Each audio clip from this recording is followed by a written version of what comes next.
দখলদার ইসরায়েলি বাহিনী এবং ইরান পুরোদমে যুদ্ধ চলছে, যার জেরে মধ্যপ্রাচ্য থেকেই সূত্রপাত হতে পারে তৃতীয় বিশ্বযুদ্ধের। তবে বর্তমান সময়ে এসে সারা বিশ্বের মুসলিম দেশগুলো একত্রিত হয়েছে।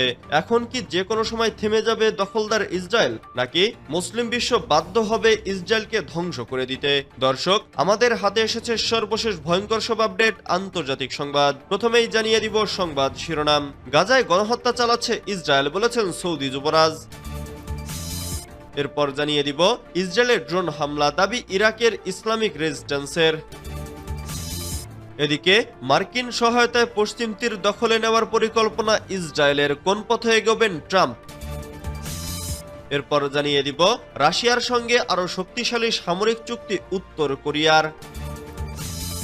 আরো জানিয়ে দিব ফেব্রুয়ারিতে আগাম নির্বাচন জার্মানিতে। সর্বশেষ জানিয়ে দিব বাংলাদেশ থেকে পাচারকৃত শত শত কোটি টাকার খোঁজে ভারতের 17 স্থানে অভিযান। এতক্ষণ শুনছিলেন সংবাদ শিরোনাম, এবারে বিস্তারিত। তবে অনুরোধ থাকবে ভিডিওটিতে একটি লাইক করবেন এবং কমেন্ট করে জানিয়ে দিবেন কোন জেলা থেকে আপনি আমাদের এই ভিডিওটি দেখছেন। ফেব্রুয়ারিতে আগাম নির্বাচন জার্মানিতে। মেয়াদ শেষ হওয়ার 1 বছর আগেই জার্মানিতে পতন ঘটেছে চ্যান্সেলর ওলাফ শোলজের নেতৃত্বাধীন জোট সরকারের। এ পরিস্থিতিতে আগাম নির্বাচনের সিদ্ধান্ত নিয়েছে দেশটির রাজনৈতিক দলগুলো। 2025 সালের 23 ফেব্রুয়ারি জার্মানিতে আগাম নির্বাচনের ভোট গ্রহণের সিদ্ধান্ত নিয়েছে রাজনৈতিক দলগুলো। জার্মানির পার্লামেন্ট ও বড় রাজনৈতিক দলগুলোর একাধিক সূত্র জানিয়েছে 2025 সালের ফেব্রুয়ারি মাসে আগাম নির্বাচন আয়োজনের পক্ষে মত দিয়েছে রাজনৈতিক দলগুলো। নাম প্রকাশ না করার শর্তে এএফপিকে একটি সূত্র জানিয়েছে আগাম নির্বাচনের বিষয়ে ওলাফ শোলজের সোশ্যাল ডেমোক্রেটিক পার্টি এসপিডি এবং বিরোধী খ্রিস্টীয় গণতন্ত্রী ও সিডিইউ দলের মধ্যে বোঝাপড়া হয়েছে। ওই প্রেক্ষাপটে নির্ধারণ করা হয়েছে নির্বাচনের তারিখ। এছাড়া আগামী 16 ডিসেম্বর বিরোধীদের আস্থা ভোটের মুখোমুখি হতে হবে শোলজকে। তবে যেহেতু তার নেতৃত্বাধীন সরকার ইতোমধ্যেই ভেঙে গেছে, তাই সেই ভোটের ফলাফল তার জন্য ইতিবাচক হবে এমন আশা কম। 2021 সালের নির্বাচনে জিতে ক্ষমতায় আসেন জার্মানির রাজনৈতিক দল সোশ্যাল ডেমোক্রেটিক পার্টির শীর্ষ নেতা শোলজ। নির্বাচনে জয়ের পর ফ্রি ডেমোক্রেটিক পার্টি এবং গ্রিন পার্টি অব জার্মানি দুদলকে সাথে নিয়ে ত্রিদলীয় সংগঠন গঠন করেন তিনি। বাংলাদেশ থেকে পাচারকৃত শত শত কোটি টাকার খোঁজে ভারতের 17 স্থানে অভিযান।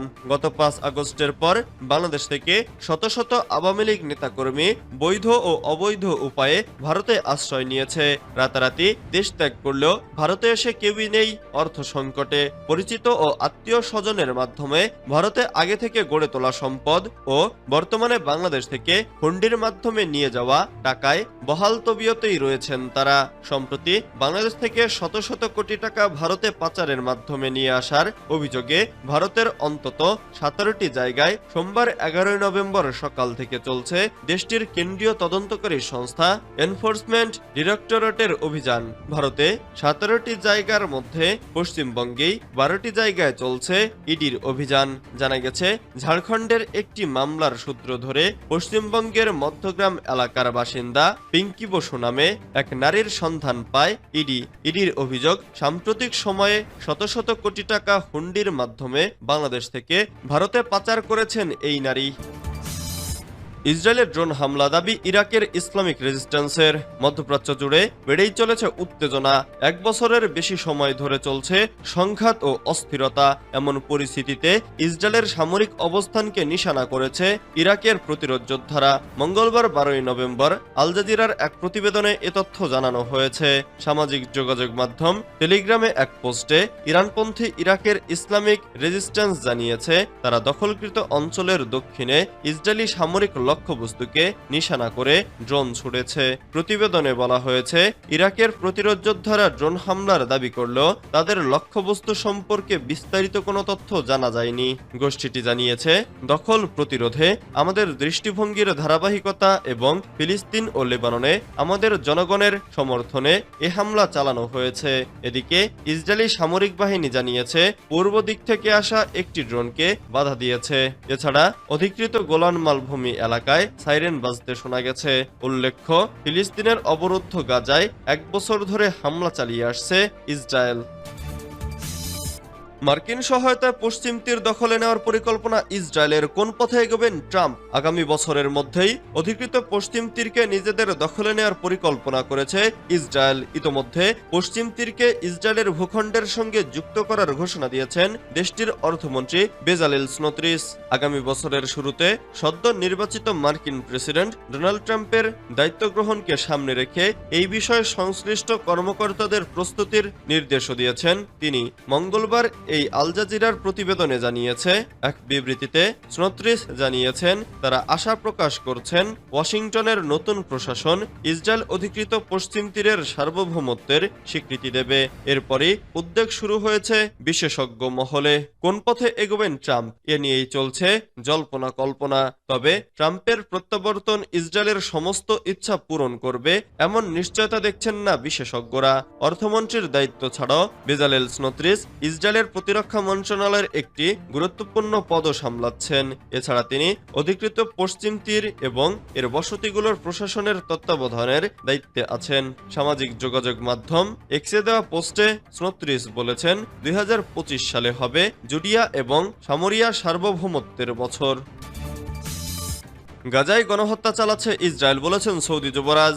গাজায় ইসরায়েলের চলমান আগ্রাসনকে গণহত্যা বলে অভিহিত করেছে সৌদি যুবরাজ মোহাম্মদ বিন সালমান। গাজায় হামলার পর থেকে ইসরায়েলের বিরুদ্ধে সৌদি আরবের সবচেয়ে কঠোর সমালোচনা এটি এখন পর্যন্ত। সোমবার 12 নভেম্বর আরব লীগ ও অর্গানাইজেশন অব ইসলামিক কোঅপারেশনের শীর্ষ সম্মেলনের আগে দেওয়া এক ভাষণে তিনি একথা বলেন। তিনি বলেন, ভ্রাতৃপ্রতিম ফিলিস্তিনি জনগণের বিরুদ্ধে ইসরায়েল যে গণহত্যা চালাচ্ছে সৌদি আরব তা তীব্রভাবে নিন্দা জানায় এবং এ হামলাকে সম্পূর্ণভাবে প্রত্যাখ্যান করে।